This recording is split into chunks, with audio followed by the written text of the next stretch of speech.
예, 안녕하십니까. 황태순 TV의 황태순. 김현광입니다. 예, 김 시장. 네. 저희가 지난 금요일이죠. 금요일 그 당시 OBS에서 네. 방송되었던 제 1차 자유한국당 대표 경선 그 보고 저희가 그날 두 개 동영상 올리지 않았습니까? 예, 두 번째 올렸던 것이 그겁니다. 오세훈, 김무성, 박지원, 박근혜 탄핵 천기 누설입니다. 저희가 올리고 한 이틀 만에 지금 한 20만 명 넘는 그 애청자 많은 여러분들이 관심을 보여주시고 막 보셨는데 진짜냐 이렇게 또 뭐 댓글 올려놓은 올려주신 분도 있고 하는데 마침 어제 그제죠. 저희 토요일 오후에 과거 정부의 핵심적 역할을 했던 어떤 분을 만났습니다.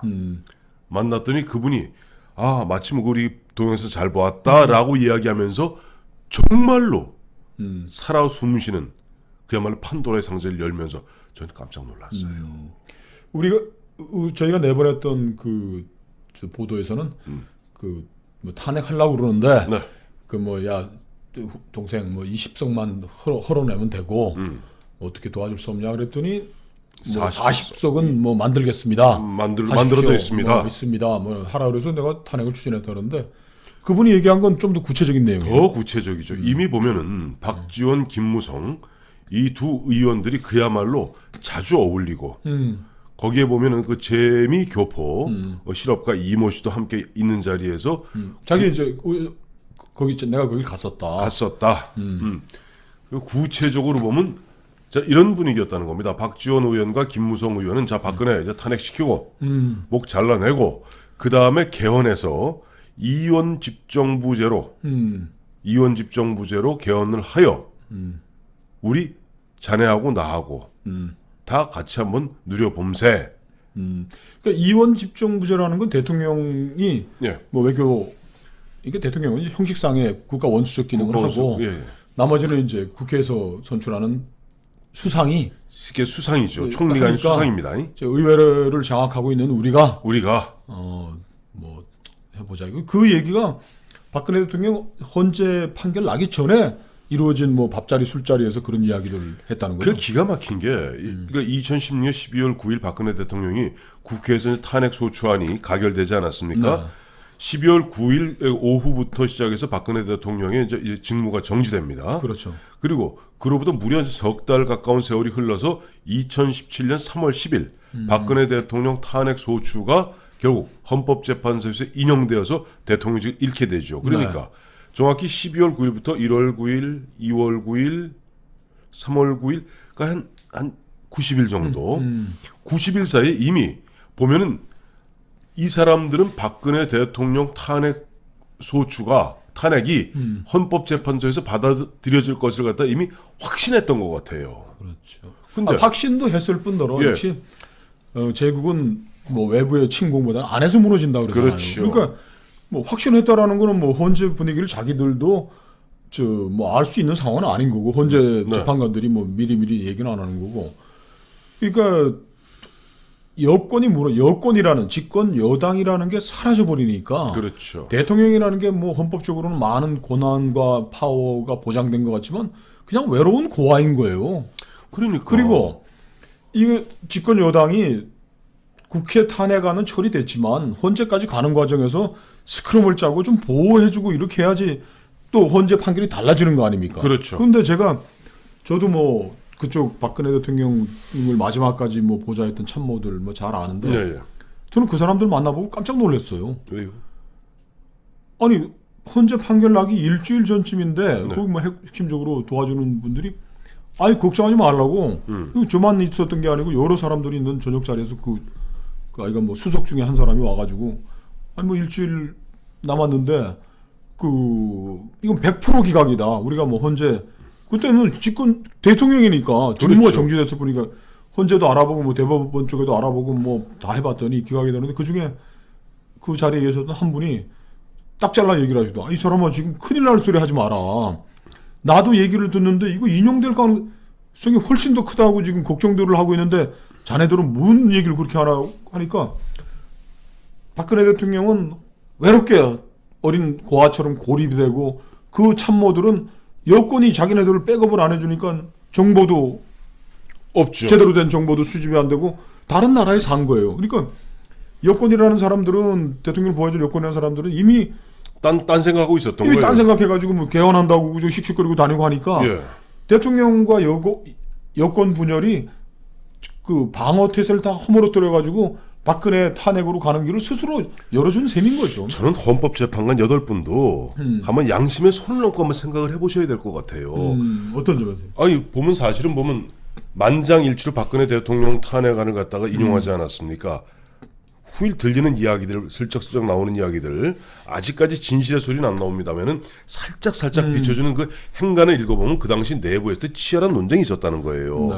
그럼에도 불구하고 헌법재판소는 자기네 헌법재판소를 지키기 위해서 예를 들어서 뭐 3명이 뭐 예를 3대 뭐 5로 나뉘면은 복잡해지잖아요, 이 얘기가. 그게 만장일치로 몰았다는 어떻게 증언들이 나오고 있습니다. 자, 이런 부분도 헌법재판관님들도 가서 양심에 손을 얹고 생각해 보시고 일단 보면 아까 말씀하신 대로 보세요. 야권 당시 야권은 어마어마하게 압박한 게 12월 9일 박근혜 대통령의 탄핵 소추안이 국회에서 가결되지 않았습니까? 12월 16일 그날 중앙일보에 나온 문재인 전 대표, 그 당시 전 대표입니다. 그렇죠. 문재인 전 대표의 그 와이드 인터뷰에 보면 이런 게 나와요. 헌법재판소에서 만약에 박근혜 대통령 탄핵 소추가 기각된다면 혁명으로 가는 수밖에 없다. 이 쿠데타 하겠다는 건 똑같은 쿠데타 하겠다는 그렇죠. 거예요. 이런 분위기를 갖다가 야당에서는 윽박지르고 있는데 당시 여당에서는 12월 27일 비박 29명이 집단 탈당을 하고요.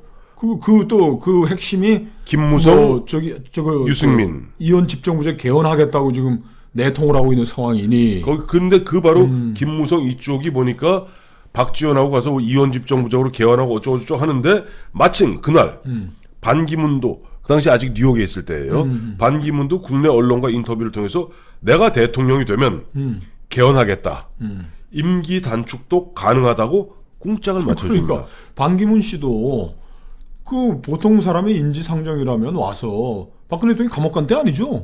여보세요. 청와대 계실 때입니다. 청와대 있을 때 가서 뭐 인사라도 하고 또 박근혜 대통령 뭐 있을 때 뉴욕 가서 또 얼마나 만나고 서로 뭐 좋아한다고 뭐 얼마나 그래서 그걸 가서 하는 건데 이분이 조기 대선에 돌입할 듯한 박근혜 탄핵을 기정사실로 조기 대선 분위기를 막 만들고 전국을 돌아다닌 거 아니에요. 그런 거예요. 자, 그러니 예. 헌재가 야당은 뭐 너희들 어떻게 하면 죽인다고 지금 뭐 멱살 잡고 협박하는데 쿠데타 하겠다고 혁명하겠다고 그걸 그러고 붙잡고 손 떼고 야 아직 지금 헌재 판결이 남아 있는데 왜 헌재를 겁박하고 하느냐라고 해야 될 사람들은 야 끝났어. 그러니 뭐 이게 누구한테 줄 서? 헌재가 누구 눈치를 보겠어? 당연히 문재인과 그들의 눈치를 보죠. 그러니까요. 거기에다가 당시 또 보수 우파들의 분열성 하나 더 말씀드릴게요. 뭐 듣기 좀 거부가시면 들으셔야 됩니다. 2017년 1월 1일 당시 박근혜 대통령이 그나마 한 45분 동안 청와대 출입하는 기자들하고 상춘제에서 만났어요. 그하고 또 당시 야당에서 난리가 났습니다. 왜 직무정지된 대통령이 왜 기자들 만나냐고. 근데 그날 이명박 전 대통령이 뭐라 그런 줄 아세요? 뭐라 그랬어? 연초에 탈당하겠다고. 그러니까 보세요. 이 보면 안에 뭐 김무성, 뭐 유승민은 박근혜 목 잘라서 그다음에 저 개헌해갖고 하자 그러고 거기에 보면 또 뉴욕에 있는 반기문은 아 그래 내가 대통령이 되면은 임기 단축하고 오자마자 대통령 선거운동 하듯이 돌아다녔잖아요. 그리고 1월 12일 날 돌아다녔고 거기에 보면 저 문재인은 보면은 저 만약에 헌재에서 기각하면은 저 혁명할 거야라고 윽박지르고 앉았는데 전직 대통령인 이명박 전 대통령은 연초에 내가 그 당 새누리당 탈당하겠다. 그러니까 우리 여권이 네. 뭐 생내적인 뭐 생태적인 뭐 태생적인 한계 때문에 그런 것도 있지만은 동지의식은 같이 뭐 스크럼 짜고 싸워본 적이 없으니까. 그러니까요. 그러니까 서로 증오만 있는 거야. 그 같은 울타리 내에 있으면 네 울타리가 한쪽이 무너지면 어차피 외적에 물러치면 우리 다 죽는다는 공멸의식이 있었는데 정말 아니했던 거죠. 지금 그 집권하고 있던 세력들은 한쪽이 벌써 물러나가지고 대통령 탄핵해가지고 목을 쳤고 그리고 뭐 이원 집정주 하겠다고 반기문을 옹립해가지고 뭐 하겠다고 움직이고 그 전 정권은 이 더러운 여자 나는 같이 안 놀래. 그리고 같이 감옥 가고 그렇게 되는 거죠. 참 돌이켜 보면은 저도 우리 황 대표가 이렇게 쭉 일지 쭉 보여주고 하니까 예. 이야 참 기괴했다. 그 시절의 그 분위기라는 게. 예. 그러니까 이게 동지의식 그 어떤 뭐 당여로서 당파로서의 그런 유대감이 없이 모래알처럼 흩어지니까 아니, 헌재라는 것도 무슨 뭐 저 사람들이 우주 정거장에 9명 쌓아 올려놓고서 거기서 회의하는 게 아니고 사람들이에요. 하루하루 생활하면서 이런 분위기 저런 분위기 그런데 저 박근혜 대통령을 지탱해줘야 될 집권 여당이 뭐 개헌해가지고 뭐 간대 저기 뭐 이제 뭐 이거 접었나봐 끝났어. 그럼 부담을 느끼겠어. 아이, 저 김재판관 괜히 저 내가 평상시에 박근혜 대통령한테 좀 내가 우호적인 거 아는데 괜히 말이야 우리 어째 박근혜 목 잘리는 그런 분위기에서 우리 김재판관이 예를 들어서 뭐 저 기각 결정 내서 우리가 뭐 기각 셋 인용 5 이래 갖고 되면은 나중에 이상하잖아. 야 같이 가세. 분위기 끝났어. 이런 분위기였던 것 같아요. 그거를 여권이 스스로 만든 거니까. 네. 그리고 헌재 재판 과정에서 그 결집을 해가지고 여권에서 논리를 개발해주고 뭐 그거 잘 아시잖아요. 그 대한민국 최고 헌법 전문가라는 사람도 그 주변에서 그거 가서 박 대통령의 그 대통령으로서의 권한의 침해에 관한 뭐 이런 그 방어 좀 하라 그랬더니까 안 했다는 거네요. 정정섭 의원 얘기하는 거죠? 제가 뭐 아니 시인도 안 하겠습니다. 그러니까 그런 분위기에서 이런 일들이 아니 얼마나 또 그 자유한국당 사람들이 눈치로 먹고 사는 사람들이에요. 그러니까요. 어디 뭐 잘 보여가지고 해야 되는데 이미 뭐 손 다 털고 전부 다 성을 지키던 병사들이 전부 창 다 던지고 자기 살겠다고 어디 또 뛰쳐나가 버렸는데 그 말단에 서 있던 놈이 나라도 뭐 창을 들고 하겠습니까? 그러니까 스스로 그냥 자라락 무너지고 앞서 우리 김영환 실장 말씀하신 대로 저도 저도 여러 군데를 통해서 들었습니다만 그 당시 한참 방송 뛸 때니까 보면은 방송사도 보면 인용으로 갈지 기각으로 갈지 그때 갈피를 못 잡고 있었어요. 근데 주변에 들리는 보면 청와대 핵심 참모들이 다 거의 100% 기각을 갖다 확신하더라고요. 그 사람들도 예. 정보로부터 멀어져 있었던 거예요.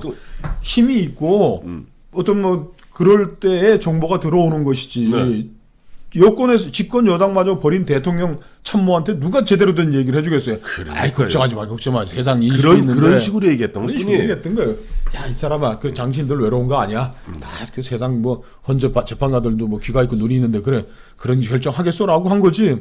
그 내부에서 벌어지는 일들에 대해서 이 사람들이 차단돼 버렸던 게 정보가. 자, 마지막으로 결정적으로 3월 10일 헌재의 선고일을 앞둔 3월 3일 민주당이 대선 후보제 1차 토론을 합니다. 일주일 전에. 그러니까 이미 이게 뭐냐 이런 또 하나의 윽박지름이에요. 헌재에 대해서. 자, 우리 지금 대선 후보 지금 결정하기 위해서 우리 저 토론하는데 너 혹시 기각하면 알지? 야, 그렇게 일정을 그거 진짜 헌재에 대한 모독이다, 그죠? 그냥 민주당 사람들이 원래 그 무슨 법치주의 이런 거 잘 없잖아요. 준법의식. 그러니까 이 사람들은 너 죽인다는 협박을 했구만. 너 죽인다는 협박을 2016년 12월 16일 유력한 대선 후보였던 문재인 씨는 헌법재판소의 결정이 기각으로 나오게 되면 혁명밖에 없다라고 헌재를 겁박했고 또 그 다음에는 2017년 3월 3일 더불어민주당은 제1차 대선 후보 토론회를 갖습니다. 자, 역사는 그래서 기록이 중요합니다. 감사합니다.